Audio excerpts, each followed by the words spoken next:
Olá! Essa semana nós iremos ver alguns conceitos importantes de química. Mas você sabe o que é química? A química é uma ciência responsável por estudar as substâncias e a sua constituição. Dessa forma, a química é muito importante para a ciência e também para o nosso cotidiano, porque todos os produtos que nós utilizamos em nosso dia a dia, a maioria deles envolve a química em sua fabricação. Por exemplo, o shampoo, o condicionador, o creme de cabelo, todos eles envolvem química em sua fabricação. Muita gente costuma falar assim, eu não uso química em meu cabelo, quando se é uma opinião errada. Porque se você usa shampoo ou condicionador no seu cabelo, você está usando química, porque shampoo e condicionador precisam de um processo de fabricação no qual a química é utilizada para isso.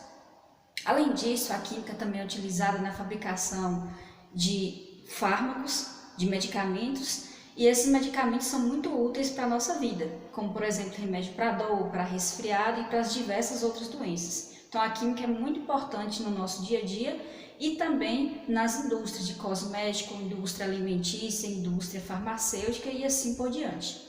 Hoje nós vamos estudar alguns conceitos muito importantes na área de química. O primeiro conceito que nós vamos ver são os estados físicos da matéria. Então vamos relembrar os estados físicos da água. Existem na natureza 3 estados físicos, entre eles nós temos sólido, líquido e gasoso. 3 estados físicos. E qual é a diferença básica entre esses 3 estados físicos? Essa diferença está na proximidade da molécula que forma o material. Como nós podemos perceber nessa imagem, no estado sólido as moléculas estão bem próximas umas das outras, enquanto que no estado líquido essas moléculas estão mais afastadas e no estado gasoso elas já estão bem dispersas, bem longe uma da outra. Isso se dá a diferença entre os 3 estados físicos da matéria, sólido, líquido e gasoso. Quando a água passa de um estado para outro, recebe um determinado nome. Então vamos ver que nome é esse. Quando a água passa do estado sólido para o estado líquido, através do aquecimento, ocorre o processo de fusão. Então se você tem um gelo e esse gelo derreteu, ocorreu fusão, sólido para líquido. Quando a água passa do estado líquido para vapor ou gasoso, através do aquecimento também, nós temos a vaporização. A vaporização é um processo que ocorre naturalmente quando você lava suas roupas e coloca no varal para secar. A ação do sol faz com que a água que tenha na sua roupa evapore. Esse processo é chamado de vaporização. Mas se você fizesse esse processo de forma artificial, por exemplo, você pega a água e coloca para ferver em uma chaleira no fogo, esse processo ocorre de forma artificial, porque você está provocando isso. Então, ele deixa de ser chamado de vaporização e passa a ser chamado de ebulição. Dessa forma, quando se tem do estado líquido para o estado gasoso, pode ser vaporização ou ebulição. Quando a gente tem a passagem do estado gasoso para o estado líquido, tem-se o processo de condensação. Isso ocorre graças ao resfriamento da água. O processo de condensação nós podemos perceber na formação da chuva. Então nós temos a água que está no estado de vapor na atmosfera, ela se condensa e passa do estado gasoso para o estado líquido. Esse processo é chamado de condensação, ou também pode ser chamado de liquefação. E para ocorrer é necessário que haja um resfriamento. Quando a água passa do estado líquido para sólido, é solidificação. Então é bem fácil de lembrar. Líquido para sólido, solidificação. Também é necessário ocorrer o resfriamento. Mas também é possível que a água passe do estado sólido diretamente para o estado gasoso. Não só a água, mas qualquer material passa do estado sólido para o estado gasoso e isso é chamado de sublimação. Conhece essa bolinha aqui? É chamada de naftalina. essa bolinha ela sofre sublimação, porque ela passa do estado sólido diretamente para o estado gasoso. Com o tempo ela vai desaparecendo, isso porque ela passa de sólido para gasoso através do processo de sublimação.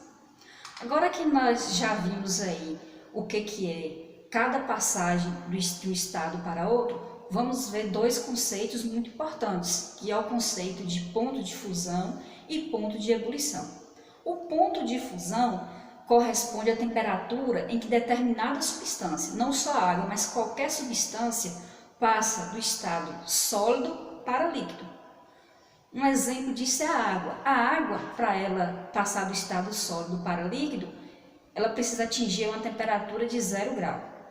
A água começa a deixar de virar gelo. Então, essa temperatura de 0 grau é chamada de ponto de fusão. Então, ponto de fusão é a temperatura que esse material ele se transforma da fase sólida para a fase líquida. Já o ponto de ebulição é a mesma coisa, parecido. É uma temperatura em que a substância, pode ser qualquer uma, inclusive a água, vai passar do estado líquido para o estado gasoso. No caso da água, esse ponto de ebulição vai ser 100 graus. A água começa a passar para o estado de vapor, para o estado de gás a 100 graus. Então, o ponto de ebulição da água é de 100 graus. Vamos acompanhar esse gráfico aqui ao lado, que mostra justamente a passagem da água de um estado físico para outro. Então, nós podemos ver que em um eixo nós temos a temperatura e no outro eixo nós temos o tempo. A temperatura varia conforme o tempo. Quanto mais o tempo aumenta, maior a temperatura. Então, primeiramente, nós vamos ter aí a água, que apresenta aí no estado de gelo. Quando esse gelo atinge a temperatura aí de 0 grau, ele começa o processo de fusão. Então, em 0 grau aí tem o processo de fusão. Fusão, passagem de sólido para líquido. Aí a gente tem aí o aumento dessa temperatura. Depois que vai subindo de 0 grau, a água começa a ficar uma água líquida. Passou de 0 grau, a água já começa a ficar no estado líquido. Depois que ela atinge 100 graus, aí ela começa a ebulição. E depois de 100 graus, ela se torna vapor. Então, através desse gráfico, nós podemos acompanhar o ponto de fusão da água, que é 0 graus, e o ponto de ebulição da água, que é de 100 graus Celsius. Outro conceito muito importante em química é o conceito de densidade. A densidade nada mais é do que a concentração de matéria em um determinado volume. Vamos ver esse exemplo aqui. Nós temos duas bolas, uma bola de borracha e uma bola de metal. Essas duas bolas apresentam a mesma densidade. Porém, a bola de borracha apresenta um volume maior e a bola de metal apresenta um volume menor. Nesse caso, nós temos o seguinte: a bola de borracha ela apresenta um volume maior e a sua massa está concentrada em um volume maior. Já a bola de metal apresenta um volume menor e a sua massa, a sua quantidade de matéria é a mesma do que a borracha, porém ela está mais concentrada, está concentrada em um volume menor. Então, a densidade ela é a concentração de matéria em um determinado volume, sendo que esse volume depende do material. Por exemplo, na borracha a gente tem um maior volume do que no metal. A densidade pode ser medida dividindo a massa pelo volume do material, como nós podemos ver nessa fórmula. Densidade vai ser igual a massa dividido pelo volume, representando nessa pequena equação D igual a M dividido por V. Um exemplo clássico de densidade é quando nós colocamos um ovo saudável na água e depois adicionamos o sal. Vamos ver acompanhando esse exemplo aqui na imagem. Nessa primeira imagem, nós temos aí um ovo saudável que é colocado na água e como vocês podem perceber, esse ovo ele vai afundar. Logo em seguida, nesse mesmo copo onde foi colocado o ovo com a água, nós colocamos aí o sal. Podemos colocar aí uma colher de sal, por exemplo. E aí nós percebemos que esse ovo logo vai boiar. Mas por que isso aconteceu? É muito simples. Isso aconteceu porque quando você colocou o sal na água, a densidade da água se tornou maior do que a do ovo e o ovo subiu. Isso significa que qualquer material, quando for colocado na água, se tiver a sua densidade menor do que a da água, ele vai boiar, ou seja, vai flutuar. E se sua densidade for maior do que a da água, ele vai afundar. Por exemplo, tem alguns tipos de madeira que quando você coloca na água, essa madeira ela vai boiar. Então a densidade da madeira é menor do que a da água. Se você colocar uma barra de ferro na água, vai afundar, porque a densidade da barra de ferro vai ser maior do que a densidade da água. Vamos ver a diferença então de substância química versus mistura. O que é uma substância química e o que é uma mistura? A substância química ela também é chamada de substância pura. E essa substância pura vai ser formada por um único tipo de componente químico e tem a propriedade fixa. Se ela é formada por um único tipo de componente químico, é lógico que vai ter suas propriedades fixas, ou seja, suas propriedades não vão mudar. Já uma mistura, como o nome lembra, vai ser formado por vários componentes químicos. Pode ser formado por 2 componentes químicos ou pode ser formado por vários componentes químicos. Como formado por várias coisas, não tem como nós definirmos uma propriedade fixa. Por isso que a propriedade, as características de uma mistura sempre vão se modificar. Vamos ver como exemplo essa imagem aqui. A água é um tipo de substância pura. Já o álcool hidratado é um tipo de mistura, porque o álcool hidratado ele é formado de etanol, que é o álcool, e também formado de água. Por isso que é uma mistura, formado por 2 componentes. Um outro exemplo, o gelo e a água líquida é um tipo de substância pura, porque é formada apenas por um componente, que é a água. Já nesse copo que tem aí a água e o óleo, nós temos um exemplo de mistura, porque ele tem aí 2 componentes diferentes. As substâncias puras, elas podem ser puras simples ou podem ser compostas. É bem simples também entender a diferença. A substância pura e simples é formado por apenas um tipo de átomo de elemento químico. Então vamos ver a imagem para entender melhor. Observando a imagem aqui, nós podemos perceber que a primeira substância pura simples é o gás hélio. Então o gás hélio, lembrando aí que a bolinha representa o átomo do elemento químico, que nós temos aí a matéria, e a matéria é formada por átomos, que nós vamos ver mais adiante melhor a definição de átomo. E como ele é formado por apenas um tipo de elemento químico, ele é chamado de substância pura e simples. O gás oxigênio, nós também podemos ver que só tem um tipo de elemento químico, que é o oxigênio. Aí por que eu sei que só tem um tipo de elemento químico? Porque a bolinha de cor diferente representa um tipo de elemento químico que essa substância vai ter. O fósforo, representado aí por P4, só tem um tipo de elemento químico, que é o fósforo. E o enxofre, que é o S8, também só tem um tipo de elemento químico, que é o enxofre, representado pela letra S. Nós temos também as substâncias puras compostas. Composta é formado por mais de uma coisa. E que coisa é essa? É formado por 2 ou mais elementos químicos diferentes. Então, a substância pura composta, vamos ver o exemplo aqui. O primeiro tipo é a água.